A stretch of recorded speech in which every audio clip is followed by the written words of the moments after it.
Israel और Hamas के बीच पिछले 13 दिनों से जंग जारी है। हमास के हमले के बाद इजराइल लगातार गाजा पट्टी में हमास के ठिकानों पर हवाई हमले कर रहा है। गाजा में अल अहली अस्पताल पर हुए रॉकेट हमले में 500 लोगों की मौत हो चुकी है। हालांकि इजराइल ने इस हमले में अपना हाथ होने से इनकार किया है, जबकि हमास ने इस अटैक के लिए इजराइल को जिम्मेदार ठहराया। इस बीच अमेरिका ने हमास पर बड़ी कार्रवाई की है। एपी की रिपोर्ट के मुताबिक अमेरिका ने चरमपंथी संगठन हमास के 9 सदस्यों और उससे जुड़े एक यूनिट पर बैन लगा दिया है। साथ ही अमेरिका की ओर से हमास पर आर्थिक प्रतिबंध भी लगा दिया गया है। इस बैन के बाद ये संगठन गाजा, सूडान, तुर्की, अल्जीरिया और कतर में आर्थिक गतिविधियों को अंजाम नहीं दे पाएगा। हमास पर अमेरिकी प्रतिबंध।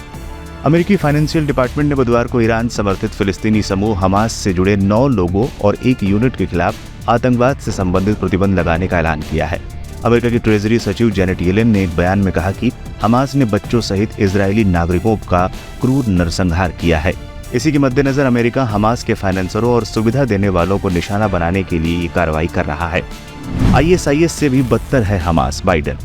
हमास पर कार्रवाई का ऐलान अमेरिकी राष्ट्रपति जो बाइडेन के इजरायल के दौरे के दौरान हुआ है। इजराइल हमास जंग के 12वें दिन अमेरिका के राष्ट्रपति जो बाइडेन इजराइल पहुंचे थे। उन्होंने जंग के मुद्दे पर पीएम बेंजामिन नेतन्याहू से मुलाकात की। इस दौरान उन्होंने कहा, मैं खुद यहां आकर ये दिखाना चाहता था कि हम इजराइल के साथ हैं।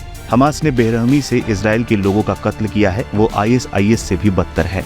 इजराइल को अपनी रक्षा करने का पूरा हक है, इसमें अमेरिका हर तरह से उनका साथ देगा। ईरान ने की इजराइल पर पाबंदियों की मांग। उधर ईरान ने मुस्लिम देशों से इजराइल पर प्रतिबंध लगाने का आग्रह किया है। ईरान के विदेश मंत्री ने इस्लामिक देशों के संगठन OIC की आपात बैठक के दौरान इजराइल पर तेल प्रतिबंध समेत अन्य तरह के प्रतिबंध लगाने का सुझाव दिया है। जिद्दा में ईरानी विदेश मंत्री ने OIC सदस्य देशों से सभी इजरायली राजदूतों को निष्कासित करने की अपील की है। साथ ही गाजा में संभावित युद्ध अपराधों को रिकॉर्ड करने के लिए इस्लामी वकीलों का एक ग्रुप बनाने की भी वकालत की है।